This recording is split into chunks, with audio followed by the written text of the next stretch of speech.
Cardamone la sorcière.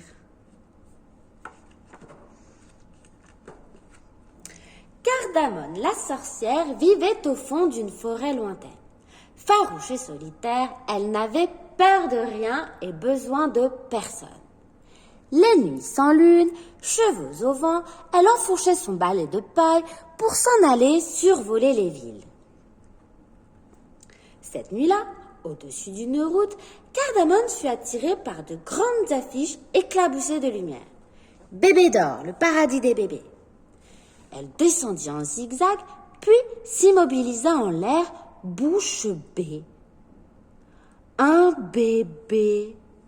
Cette ravissante créature s'appelait un bébé. Quand Cardamone rentra chez elle au petit matin, elle observa ses chats qui crachaient, ses crapauds qui bavaient, son vieux hibou qui ronflait. Pour la première fois, elle trouva l'ambiance un peu sinistre. Alors la jeune sorcière prit une grande décision. La maison serait tellement plus gaie si j'y mettais un bébé. Délaissant son balai, Cardamone enfila une paire de bottes et se mit en route vers la ferme de son plus proche voisin, à quelques kilomètres de là. Elle l'avait aperçu de loin quelquefois. Il avait l'air d'un homme très ordinaire, tout à fait le genre à avoir le téléphone. « Vous voulez téléphoner ? Bien sûr, » répondit le fermier. Il lui expliqua même comment faire avant de retourner nourrir ses lapins. « Bébé d'or, bonjour !» dit une voix. « Josiane à votre service. Que puis-je faire pour vous ?» dit Cardamone. Ce serait pour une commande. »« Mais bien sûr, madame. Quel article désirez-vous ?»« Le bébé sur vos affiches. Il coûte combien ?»« Le bébé ?» hurla la voix. « Vous plaisantez, madame. Nous ne vendons pas de bébé !» Et elle raccrocha brutalement. Cardamone, furieux, s'en alla sans même remercier le fermier, qui pensait que sa voisine était jolie, mais un peu étrange. Cardamone connaissait la poudre qui rend minuscule, la potion pour ramollir les dragons, la formule des pluies de grenouilles.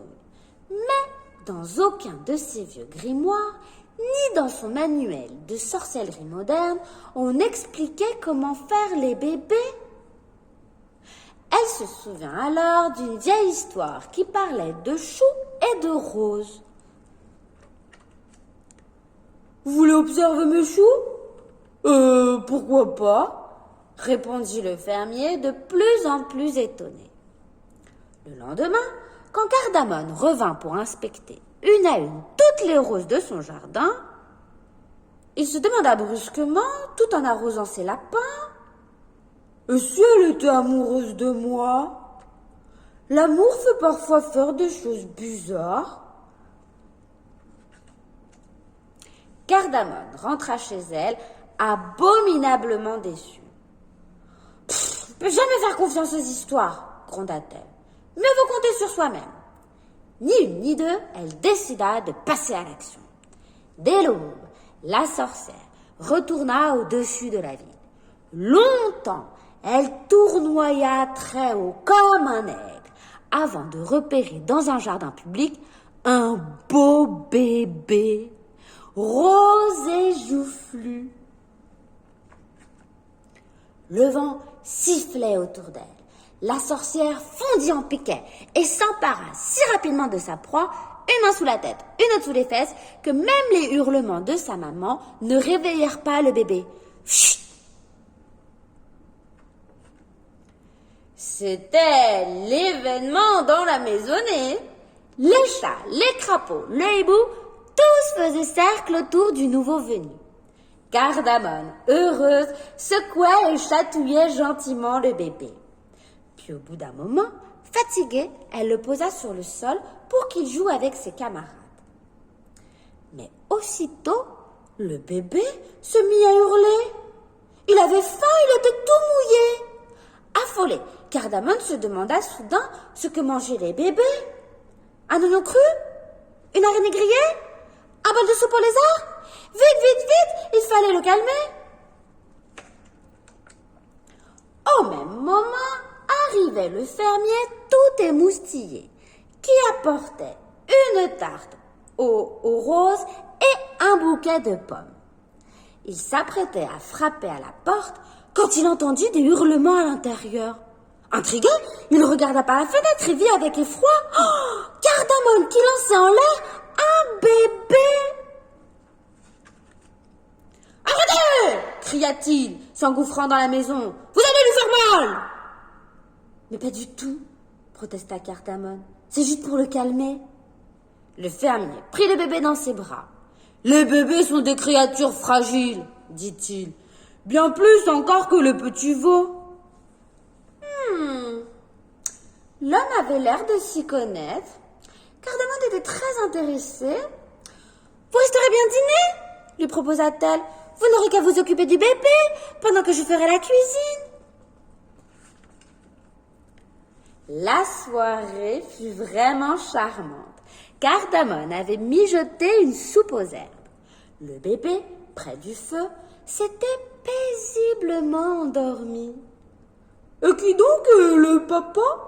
demanda timidement le fermier au moment du dessert. « Je sais pas, je l'ai volé en ville !»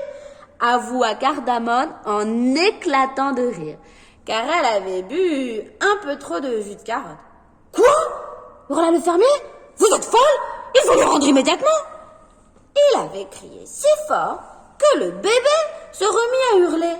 Les chats crachèrent et miaulèrent, le hibou dévora un crapaud. « Oh, ça va, hein ?»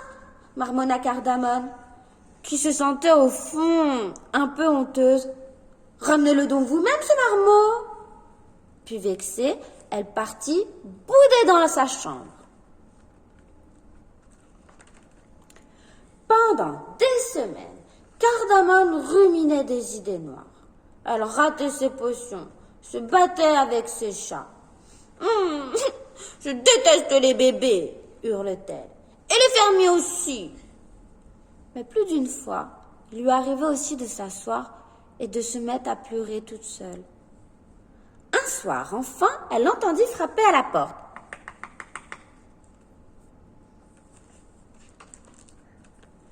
Le fermier avait beaucoup réfléchi. Sorcière ou pas, jour et nuit, Cardamone occupait toutes ses pensées. « Mais pourquoi ?» lui demanda-t-il. « Pourquoi vouliez-vous donc un bébé ?»« Pour me rendre la vie plus gaie, » répondit Cardamone. « Pour lui faire des bisous sur les pieds. » Elle s'arrêta, rouge de honte, sûre qu'il allait la traiter de folle. Pas du tout. Il la regardait au contraire avec un sourire très doux. Et après, que croyez-vous qu'il arriva? Un bébé. Un bébé. Et voilà, c'est fini l'histoire.